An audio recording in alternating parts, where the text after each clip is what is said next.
It worked. I had a tiny technical difficulty, but we are here.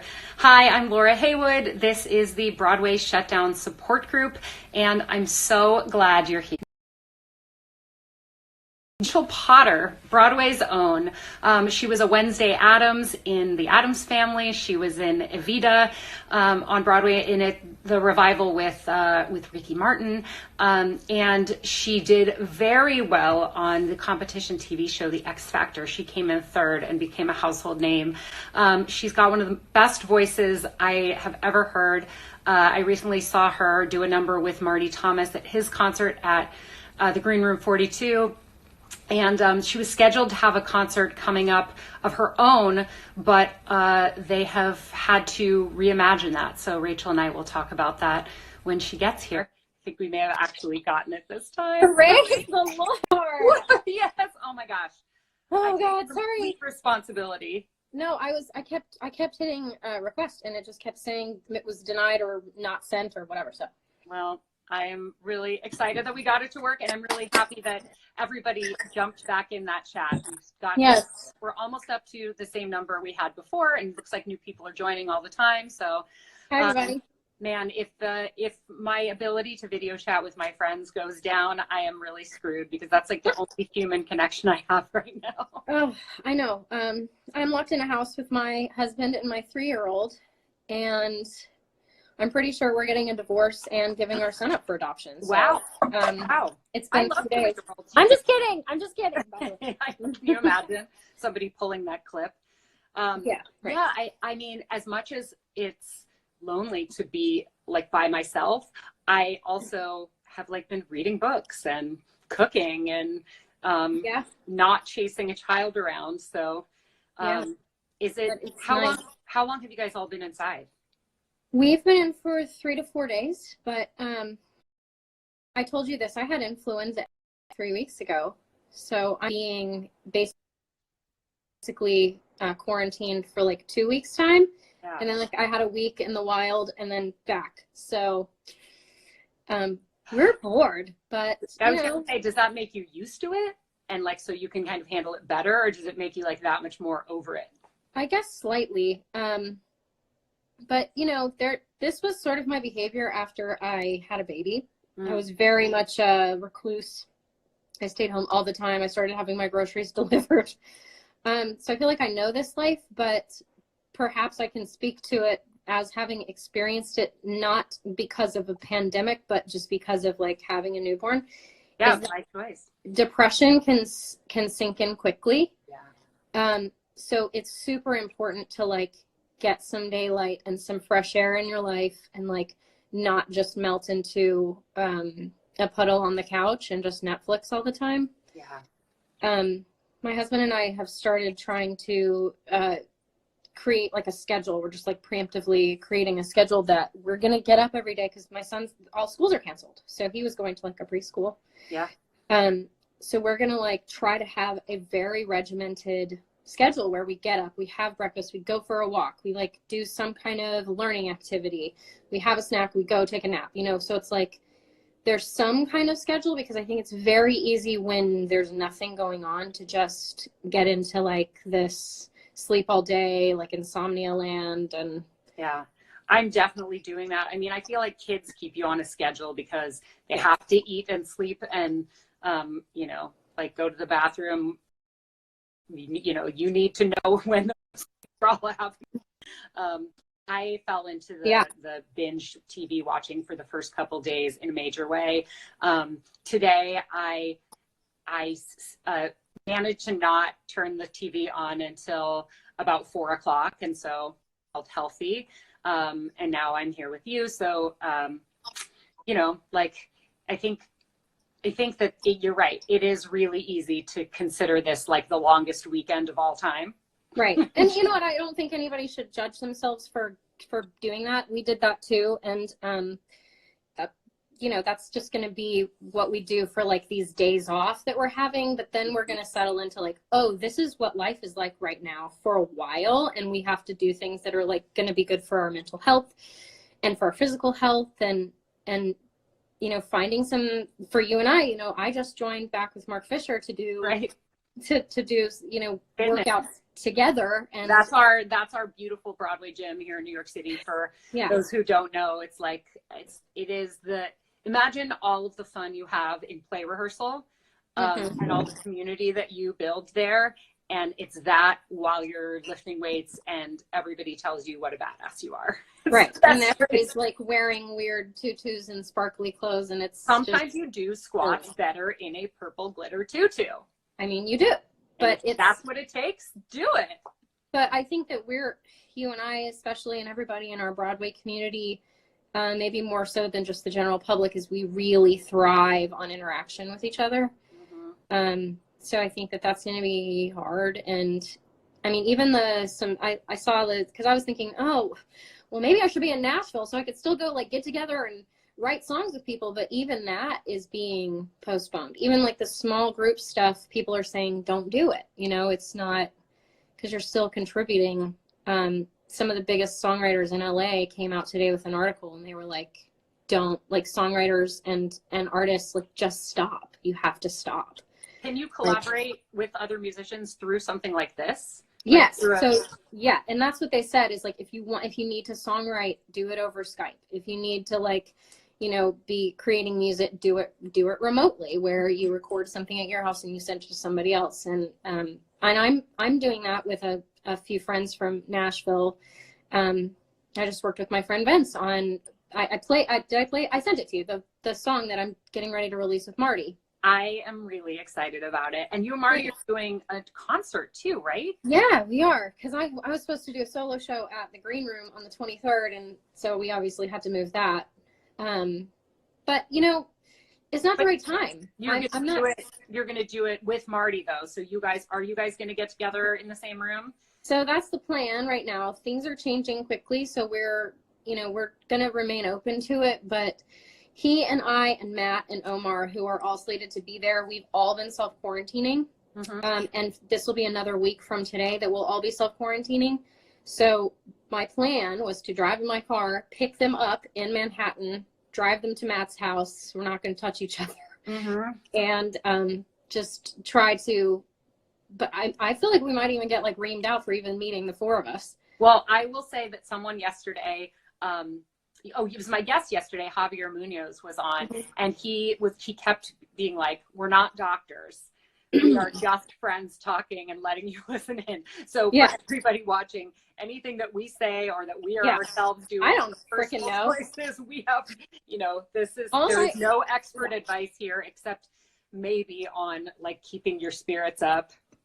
I will say that one thing I am not sacrificing is sleep.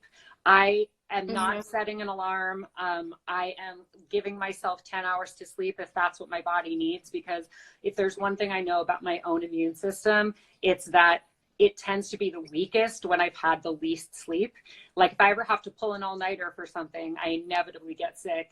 And I don't know if the opposite is true. If I get twice as much sleep as normal, if I'll be twice as healthy. But if there was ever a time to find out, this is it. Right. I'm losing my voice a little bit, and that's freaking me out. Right. And I think I can talk about this because she posted about it. But did you see that Broadway's Katie Weber has been diagnosed with coronavirus? I did not see that. Yeah, and she posted it publicly. She posted it publicly, yeah. So I think it's fine for us to chat about it. But, she's like the healthiest eater I've ever seen in my life. She is a vegan and she like eats only vegetables all day long. Like the girl's immune systems, I'm not worried about her. I'm of all the friends that I have, I think she's one of the best ones, I guess, that could have gotten it, because I'm not worried about her safety and her health. Her risk of serious health consequences are probably low based on what we've read. Based on what we know, which is hardly anything. But it's scary because, Katie was saying that she did everything right. Like she was constantly hand sanitizing. She was being really super careful and she still got it. So for all we know, so many of us could have it and we're not presenting any sort of symptoms. I know. I think about that too. It's like, what if slightly losing my voice is a symptom? I'm not going to go get tested because I feel pretty fine. Right.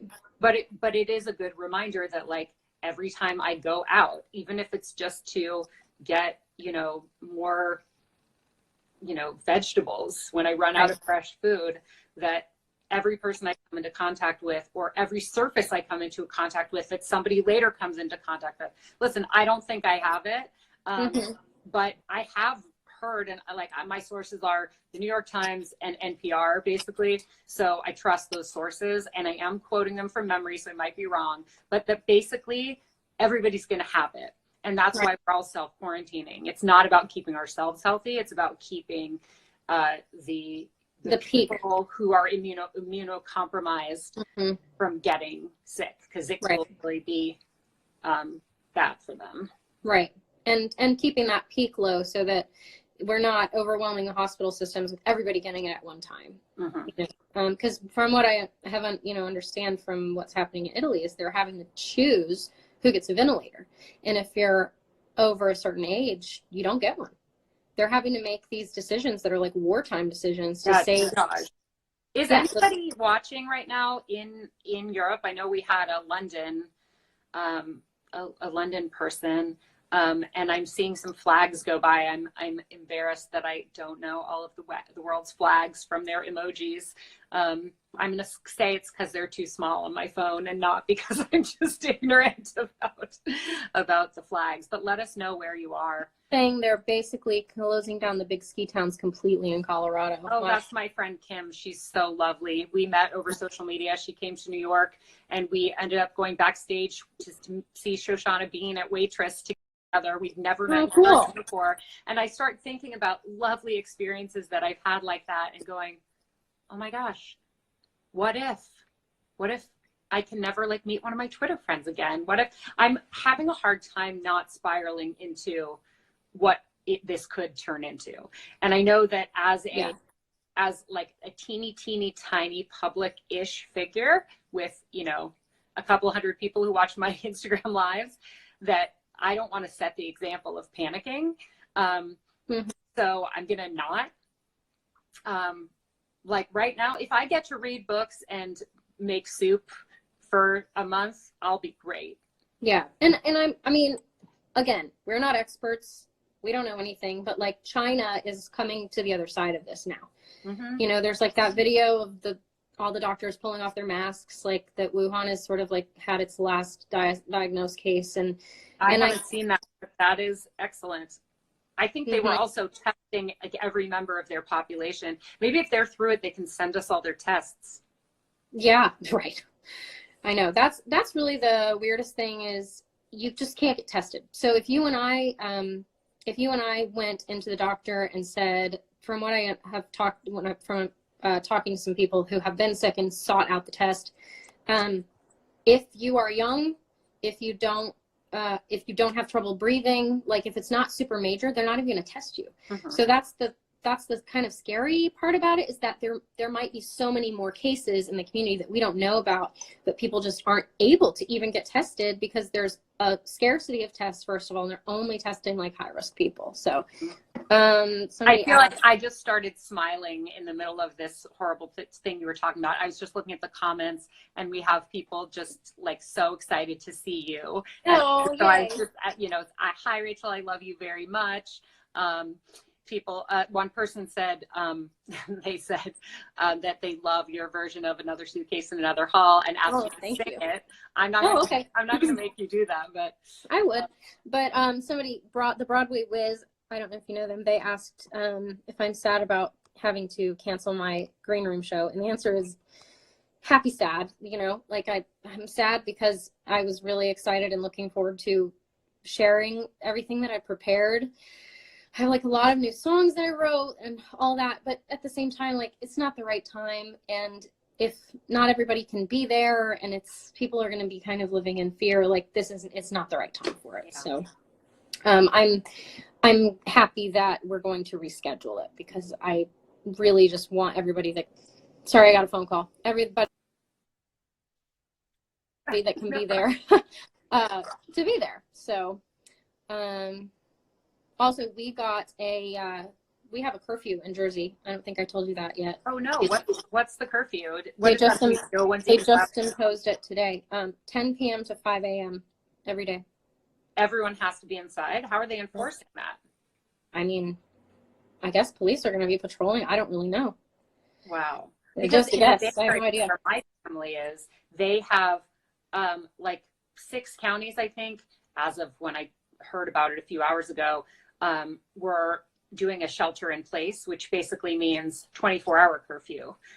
People are still allowed to go outside for exercise as long as they stay 6 feet away from each other, which Right. who knows, maybe now in New York that will be possible. You can't even stay 6 inches from people in New York City most of the time. And people are allowed to go out and get essential like consumables. But and that's in the San Francisco Bay Area.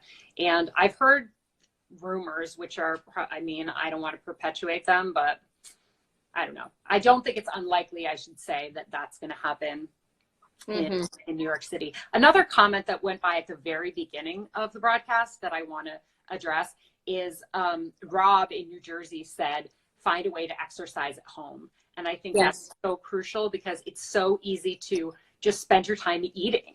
Like when we're bored, when we're stressed, when we're just when we're home in general, it's really easy to just wander over to the fridge and see what's there. And often what's there is like snacks.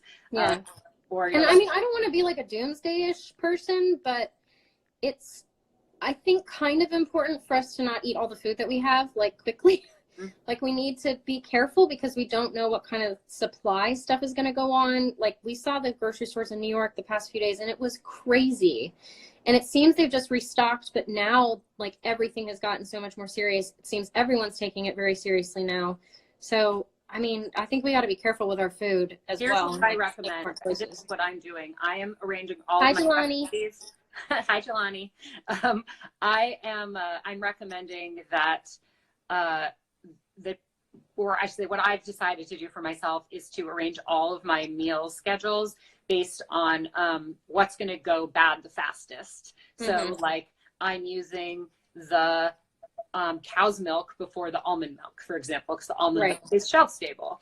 And I'm using even the spinach before the kale because kale is sturdier and won't go bad as fast.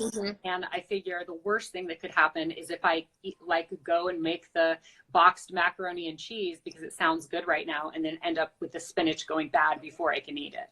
Right. Yeah, I think that's really smart. Like just paying attention to eating the things that go bad first. We have another recommendation, buy books from indie authors.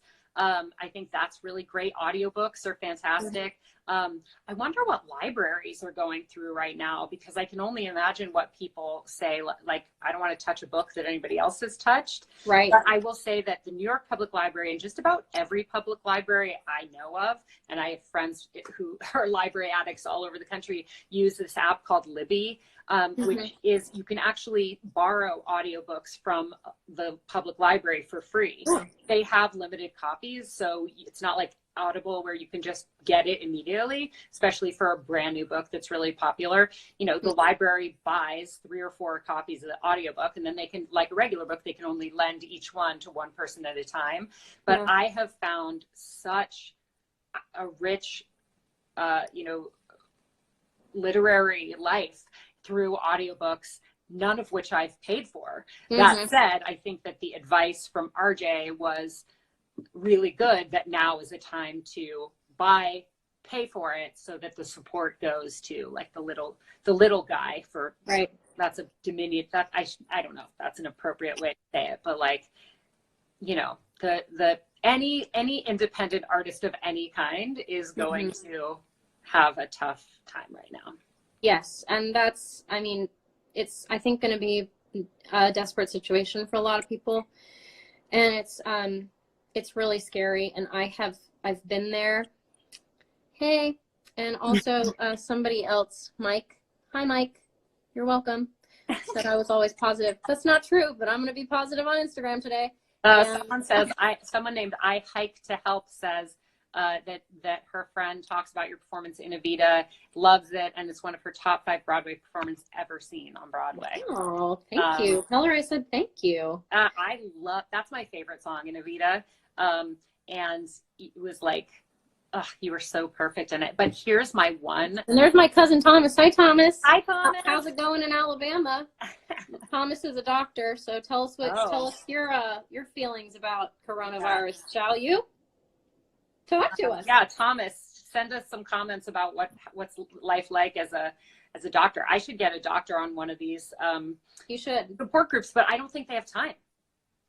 I mean, you might be able to get somebody who's not working in the ER. Yeah, maybe. I have a doctor friend, my doctor, who I've also become really good friends with, who treats a lot of theater people. And she said that she tested 3 people positive, you know, in the last few days. And I just feel like if their medical professionals are being taxed really, you know, their time and their physical and mental energy, that last thing I want to do is be like, want to be on my Instagram show? Right. I mean, right. I know, but I mean, I think honestly, it's helpful for so many people that nobody has like a face to this. Like I was encouraging, for example, Katie, who's in our Broadway community, like I think it'd be great if she got on every day and went live and just told people what's going on with her, just so we can kind of experience it with her. And I think it would take out a lot of the fear for a lot of people and the panic. Because ultimately I think that if you get it and you're healthy and young, it's going to be okay for most people. And that's what we're hearing on the news. And I think just seeing one of our own go through it and come out of the other side fine, that's going to be helpful, even though it sucks that she has to go through it. Doing it too. Like, yeah. And Idris Elba tested positive today. Mm-hmm. I think that it's, you know, we haven't seen anybody who's like, yeah, I have it. And I just, like, I have flu-like symptoms. I feel lousy, but I'm not going to die, you know? Right. Because it is a lot of fear, but I'm just so afraid of the fallout for so many people. And I mean, Trump was on today talking about that this could be our new normal until August. Oh, I'm sorry. Didn't he tell us that it was going to have blown over by April and that we were going to start, our number of cases was going to start lowering? Mm-hmm. Like, well, he called it a Democratic hoax like a month ago or something. So, I mean, if we fall down this rabbit hole, my reputation as a ray of sunshine is going to we don't need to go there. The moral of the story is he's taking it very seriously. He has a lot of people around him that are taking it very seriously now, and that's what we need, you know, and like we can't go back and change what happened. Yeah. But here we are. Positive spin on it. Yeah. So, you know, all we can do is make the best decisions that we can make at the time. And here we are. Yep. Thomas says, it hasn't really affected anybody detrimentally unless they are over 65 and have comorbidities like, God, Thomas, stop using big words for me to comorbidity is a word I think I've never heard before in my life. Okay. Which I believe means like underlying health issues. Correct me if I'm wrong, Thomas, but like hypertension, diabetes, etc. To do with death. Comorbidities. Yeah. And so, for example, both my parents, my mom and my stepdad are in quarantine and have been for a few weeks now. Their doctor called them personally and said, please self-quarantine. And the reason is they both have diabetes and they both have heart disease. Yeah. So they're high risk. And they listened. Yes, they did. That's great. I'm worried that people are going to be like, oh, I'm sure it's fine. You know, especially, you know, these underlying health conditions. I feel like sometimes people who have overcome a lot of health stuff are like, well, I beat this. Right. This bug isn't going to hit me. I mean, now I think people are finally starting to get it. Right. But I do hope you're right when you say like China has started to like come out the other side, and so will we. Yeah, and it's March now. I think everything started going really bad for them, like November?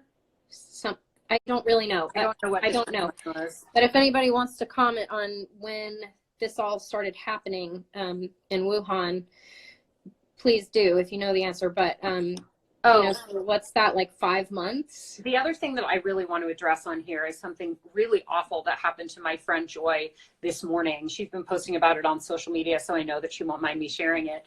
She's Chinese, and she was at the grocery store getting, you know, supplies, and some guys behind her started talking very loudly about how it was Chinese people's faults and like using slurs. And she turned around and like stared at them, and they just stared right back at her like she didn't have the right to be there. And she is such a badass. She was like, you racist pigs.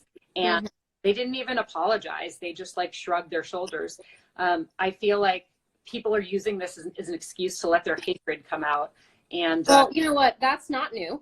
So yeah, that's been happening for as long as we've been alive. And ignorance is hot right now, and it's everywhere. So there's a lot of false information going around. There's a lot of people that want to be dicks no matter who it's to. They just are bad people. So for any of our Asian Americans that are watching right now, like, I'm sorry if that happens to you, and I please don't like pay it any mind. But and if you're a racist person watching that right now, just understand that being Asian has nothing to do with it, and that this virus is now out and everywhere, and it's no one's fault. Yeah. And if you would like more information on this, please watch Epidemic on Netflix while you're bored. if you hear, this is one thing we can all do though, is that some people don't really know that it's not because there are people on the news, especially one cable news network, who keep calling it the Chinese coronavirus. And if you hear anybody using that language, please set them straight. This is affecting everybody. It's nobody's fault. And it's certainly not like an entire skin color's fault or demographic, you know? Yeah, I'm just going to talk about some of these comments. Kim said her mom's stage 4 COPD and that she's at risk. So yeah, I can totally relate to that. It's really about protecting those we love that are really at risk. And I mean, even if I did go back to Nashville right now, I wouldn't be able to see my mom unless I went to go get a test just to ensure that I wasn't going to infect her. Pretty sure that Rachel's eyes turned deep red just now. Yep. I get really angry about social injustice. I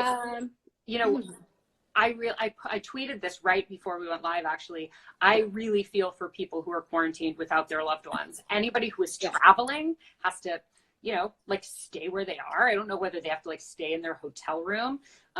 Anybody who's even like in a long distance relationship or even not that long distance relationship, to not be able to see your other half for, right.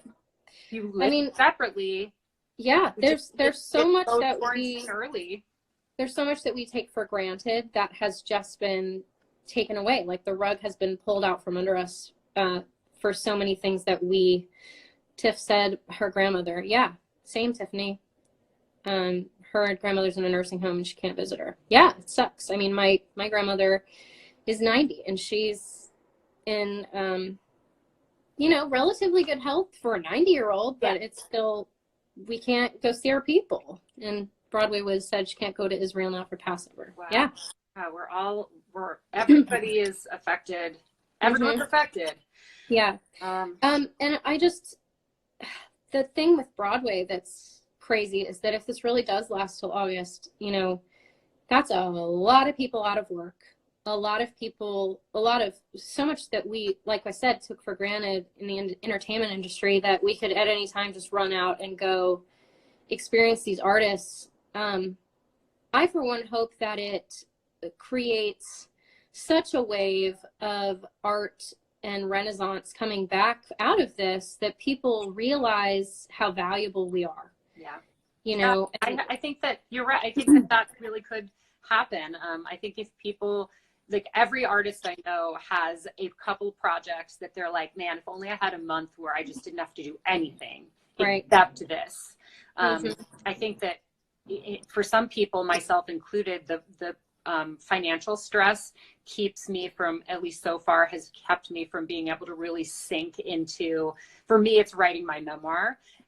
Like I really just want to focus on it. And I've always said, all I need is just like some time with no other obligations. But, I feel like first I need to get past the panic and then start getting to work. And I think if every artist did that, we would end up with, like sort of, I said this a couple days ago, like the baby boom equivalent of the arts. Yes. That's something good. The silver lining that I feel like is going to come out of this is that people have a chance to create. But yeah, the finances are the scariest part. And I don't know what the government is going to do about it, but I am hopeful that there's going to be some relief for, I mean, I've been just thinking so much about people that are like waiters and waitresses that, I mean, they just shut down all of the restaurants and bars in New York City, as you know, only to do takeout. Right. And But the servers don't have, and the bartenders, it's not like you can go get a, Moscow mule to go. Yes. All right, hang on. I work for an airline. It's getting very hairy around here. Yeah, I actually saw in the news today that if the government doesn't bail them out, they said all the airlines will be bankrupt by July or something. May. I'm worried that all the theater companies are going to go bankrupt. Don't they have insurance? I think they have insurance. I don't know. The shows have insurance, and that's why I've heard that's why they waited till the government shut them down, because their insurance kicked in when it was a government mandate that the theaters close. Whereas if the producers had decided preemptively to shut the shows, they might not have gotten their insurance. Again, this is stuff that I've heard second and third hand. Please don't quote me as a news source. But I don't know how that works for a theater company. And if you take a nonprofit or an off-Broadway theater that's barely making ends meet and they're not selling any tickets right now. Right. Yeah. Michael Hull said that they should offer to-go cocktails for the next 90 days. He said they will offer to-go cocktails for the next 90 days. Is that true? No. Michael, is this confirmed? Well, actually, Nathan is a server. And maybe he can chime in. He says the unemployment website keeps crashing as well, but after 3 hours of refreshing, he was able to file. Jeez. Someone actually, bye Broadway was, somebody actually asked how I maintain my vocal health through this. Well, it's been 3 days, so I don't know yet. You've done it before. You quarantined before. Yes. So, I think the most important thing to do when you're in a situation like this, where, especially for people that are like singers, like myself, I think I will try to vocalize like once a day. So if I'm not singing for something, then I would try to do like warm-ups once a day, even if it's like 10-15 minutes. I have a voice lesson. Yeah, totally, Joey. And so that's I have a voice lesson on one of my voice memos that I recorded. And so I'll probably, try to get really regimented. I think that that's my best advice, having been in a weird dark funk of staying home every single day with a newborn. That's the best advice I can give, is having a routine and having a regimented day where you really try to keep promises to yourself, even though no one else is holding you accountable. There's no one to meet. There's nothing to do. But, for you, Laura, setting these lives and telling people you're going to do them will help you just to like get a shower and get your face on. It is for me. It is like, I need a support group for this. And as much as I can be like, I'm providing a service for the Broadway community, I'm like, you know what? I need people to talk to. I need people to connect to. Oh my gosh, Michael Hull just texted me a website that is announcing bars and restaurants can sell to-go cocktails. Oh, that's hysterical. Well, we will be taking advantage of this. You know what? I've got a little stockpile. I don't want to go. I mean, I'd love to be able to support the restaurants. That to me is the hardest thing, is like during Hurricane Sandy, I was like, where are the restaurants that are open? Take my monny, Right. I wasn't here during 9/11, but if I had been in the aftermath of that, I would want to go out there. If this were even last week, a friend has a neighborhood Chinese restaurant that had a brick thrown through their window. And I was like, let's go give them some business. Now that everything's been shut down, I'm like, I want to give them some business, but I really don't think I should be leaving my apartment at all. Also, just the logic on that, like that somehow the Chinese restaurant in your local neighborhood has anything to do with a virus that's happening in China is just like the most ignorant thing I've ever heard of in my life. I know. Like, do you think that Anyway. We need to over just it, be people. supportive. Yes, we need to just be supportive of each other. I have seen a lot of good neighboring. I have seen a lot of people offering to stop by, or like, you know, if they have elderly neighbors, even if they don't know them well, like slipping a note under the door that says, if you need anything, I'll go get your groceries for you. I have certainly I've been smiling. People have been smiling at me as we walk, as we like make sure we're 6 feet away from each other as we pass on the sidewalks. I feel like I don't hear cars honking anymore. I think people are. Well, imagine how clean the New York City subways are going to be after this.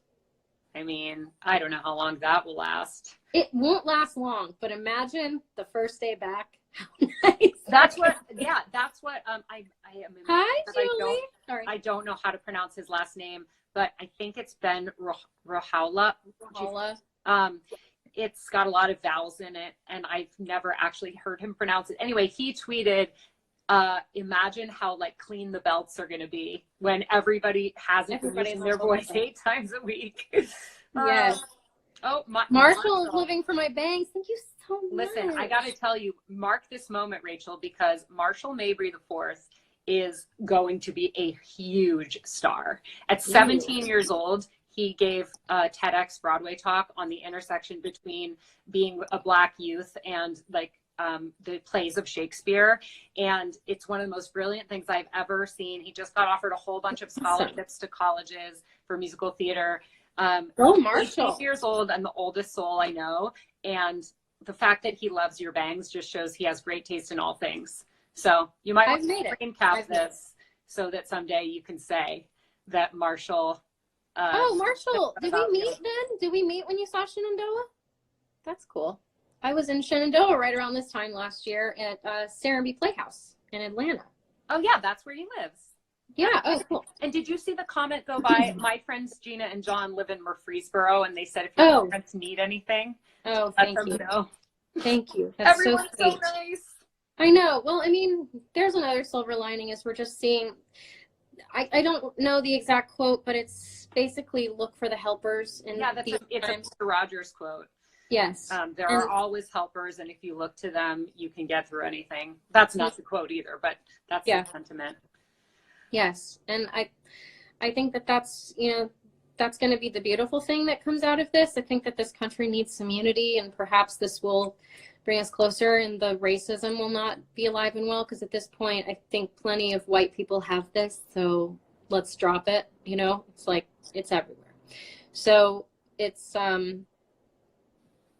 maybe what we needed to kind of remind ourselves of our humanity. And here's somebody from Corona, Switzerland. Talk about a place nobody's going to want to visit for a while. Do you know that sales of Corona beer are like 60%? They're down or they're up? They're down because that's funny because I was thinking of buying them. I think that maybe now they're going back up because that was in the news, and it is kind of funny for people to be like, Corona, I'm home alone with Corona. Right. But for like last week, there was a news report that sales had gone way down. Yeah, that's unfortunate. I don't know if people thought that's how people were getting it or what. I mean, I can totally imagine people who just like don't watch the news, who are hearing people on the street talk about the coronavirus and thinking they're like, they drank a Corona beer and that's how they got it. I mean, there's like salmonella you get from raw chicken, and people are getting sick from, people have gotten sick from iceberg lettuce before. I guess it's not. I guess it's not impossible to imagine, but they're saying they're all locked down in Switzerland. Just take care of yourself, everybody. Mm-hmm. Yeah. Is that South Africa? Somebody wants Wazo Taco. Is that from South Africa? It says SA, and then there's another flag that. I think so. I mean, I guess so. So today I actually applied for a job because I was in. I'm so bummed. For all those watching that don't know anything about me, I am a previous Broadway performer. I moved to Nashville to pursue country music for a while, and I just moved my family back to New York right in time for a pandemic. Oh my God. So and I've been auditioning for Broadway, and man, I had some like amazing auditions the week before everything got canceled.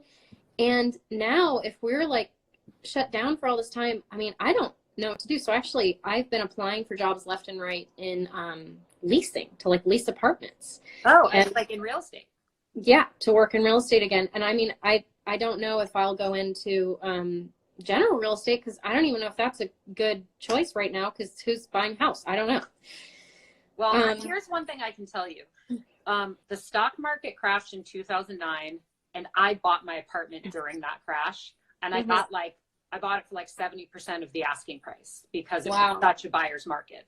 And so maybe I should go ahead and do it. I mean, I would say anybody who's in a position to make a big purchase like that, do it now, because nobody else is. Right. And you're going to get a great deal. It's the same apartment, you know, like there was no way I could have afforded to live in Manhattan. There just wasn't. I stopped looking in Manhattan, and then this happened, and I knew to do it because a friend had bought an apartment like 20 years earlier during a different stock market crash. I mean, that was just a financial thing, and it didn't involve not interacting with human beings, but everyone needs a place to live, though. She said, oh great, John heard that, now he wants to buy a place in New York. Gina and John, well, I'll go ahead and get my license, and I'll be your agent. How about that?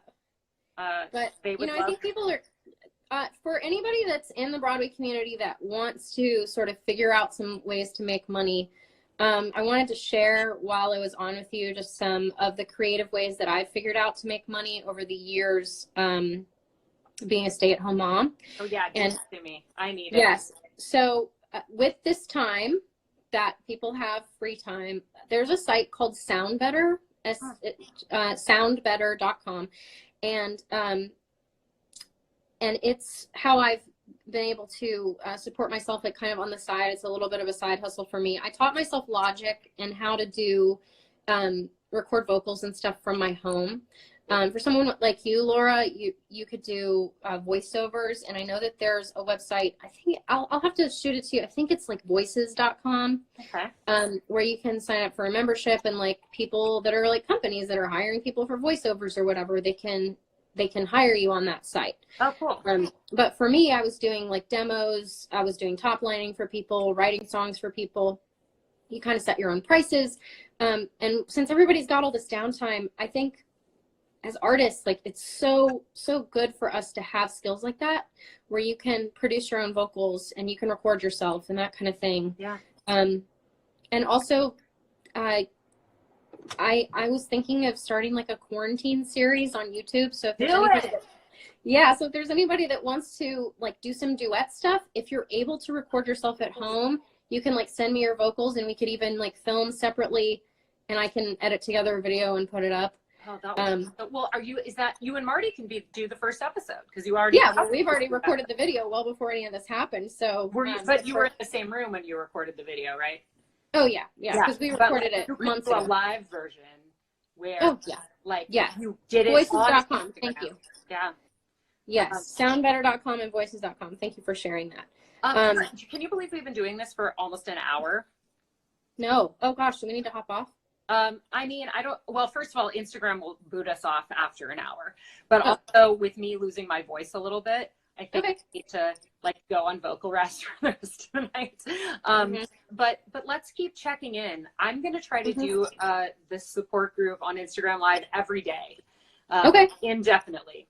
And I have some people set up. I hate to like promote them, first of all, because they're here for support as much as everybody else. Once it's like all locked in, I'll always put a thing on Instagram and Twitter letting people know who, you know. Jude, come here, buddy. People in the comments want to see your kid. Jude, come here. I got to show you something. But I definitely think that I'd love to have you join me again. I would love to come back. I also I'm playing with the idea of doing an episode where I spend 5 minutes hearing from everyone in the comments. Is the baby here? I'm going to try to find him. I think my husband might have taken him outside or something. Well, what do you think, you guys? Well, Rachel, are you guys here? Dude, do you think, would you like to do an episode where I just like 5 minutes at a time or a few minutes at a time, like let people watching jump onto the split screen and everybody just talks about how they're doing, what they're worried about, how they're coping. Yes, that would be, yes, any of that. This is Jude, everyone. Jude, what are you doing? You're having some screen time? Dude. Can you say hi? Can you say hi? Okay, great. We're trying really hard to limit the screen time, but it seems my husband is giving me the phone while I was on here. Well, he's looking at you. You're on a screen. I know, right? Always. Like, I feel like I'm getting like the worst headaches just from doing this, like just being on my phone so much since all this has happened. But anyway, yeah, I would. Like WALL-E. I'd love You know the movie WALL-E? Yes. Yes. I feel like when I really start to let my brain spiral, that's where I go. I'm like, oh my gosh, we're all going to end up just having no communication other than on screens. I've been thinking about that so much too. Since everybody's holed up in their house, everybody go watch WALL-E on Disney Plus because it's actually got so much social commentary and it's really interesting. Maybe we should do like a screening party where everybody hits play on it at the same time. Mm-hmm. That'd be fun. Yeah. So, okay, for me, March 23rd, we're doing the Stage It show. The link's in my bio. If you guys want to come, it's $5. And I'm just trying to, myself, Marty, Omar, and Matt have all lost a ton of gigs. Yeah. So just trying to make up some of the money for my friends, on the 23rd. And it's $5 to watch the show, and then you can tip. But I'm not trying to take everybody's money, but if a bunch of people log on, that'd be cool. Also, Rachel, you should add your Venmo to my pinned tweet. Has a bunch of artists, and make sure your musicians do too. It's a list of people in the arts who have lost income as a result of this, and everyone's listing their Venmo so that strangers or friends with a couple extra dollars in their pocket can actually find a kindred spirit, somebody who does something they appreciate, or, you know, like if somebody's like, I'm a lighting designer and my upcoming off-Broadway show got canceled and I don't know where my next paycheck's coming from, somebody can be like, oh my gosh, lighting designers are so underappreciated, and just send them $2 or $3. I've heard from a couple people who got $50 from strangers, and every single person, whether they got $2 or $50, had said that the gesture meant more than the money, or as much as the money. So yeah, that's great. Okay, yes, I'll totally Broadway do that. Girl NYC pinned tweet. Okay, that's awesome. And what music is your favorite right now? I am like always just Sarah Bareilles obsessed. So Sarah Bareilles and John Mayer are like my two go-tos. And then my husband really loves Justin Timberlake. So we are always just rocking out to any of those guys. But Sarah Bareilles is my girl. She's mine too. And I think that's a perfect place to leave it because she is one of us. She's a Broadway baby. And I think I'm going to go listen to Waitress, as a matter of fact. Yeah, that'd be good. Yeah, there's a lot of emotion in that.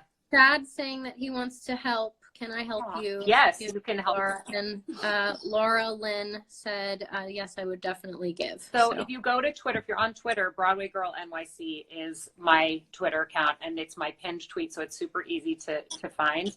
And you know what? I'm not gonna be shy about it. Like you say, you said you would give to me. My Venmo is Laura-Haywood. Mm-hmm. I think under normal circumstances, I'd be like, no, I don't want to take your money. But like, I don't know how I'm going to make money right now. Yeah. All the social media I do is what makes people want to hire me for in-person stuff, but the social media itself doesn't pay me. And I just don't know that. I don't know what my. Anyway, that's not what we're here to talk about. Yes, We're here but to it's talk scary, about and that's part of our mental health right now. I mean, it's really hard to be positive when you're in survival mode. Yeah. You know, so and I think everyone has kicked into survival mode, and all we can do is start to get creative and try to figure out how to help each other. Mm-hmm. And I think we can do it, but we probably have to like ruminate on it a little bit. Well, like we need to think. It helps me to be able to see your face and talk to you and catch up. And it's funny because you've been back in New York for a few months and we're like, we have to get together. But it took us literally not being able to get together for us to find together. I know. Yeah. And let's just, we just need to be proactive about how we can redefine our incomes and how to make this work for all of us, you know. And there's still a way. We just have to get creative. Yep. And that's what we do best, because we are creatives. Yeah. So great positive message to end on. Thanks for being part of the support group. Support group again tomorrow. I think we're going to do 5 p.m. tomorrow, and waiting to hear from my guest, but just someone who it looks like it's going to be somebody who is in a show that is on hiatus right now as a result of the pandemic. So it'll be interesting to hear that version, like what that feels like. So support groups every day at either 5, 6, or 7, depending on what the guests can do. And I think we will do one where anybody who's watching can spend a few minutes, and everyone will get to just share and be seen. Because I think that, especially in a time of quarantine, knowing that you're seen is really important. Yes. Rachel, I see you and I love you. I love you too. Thanks for having me. Bye, everybody. Thanks for hanging out with us, and stay well and don't go crazy. Bye.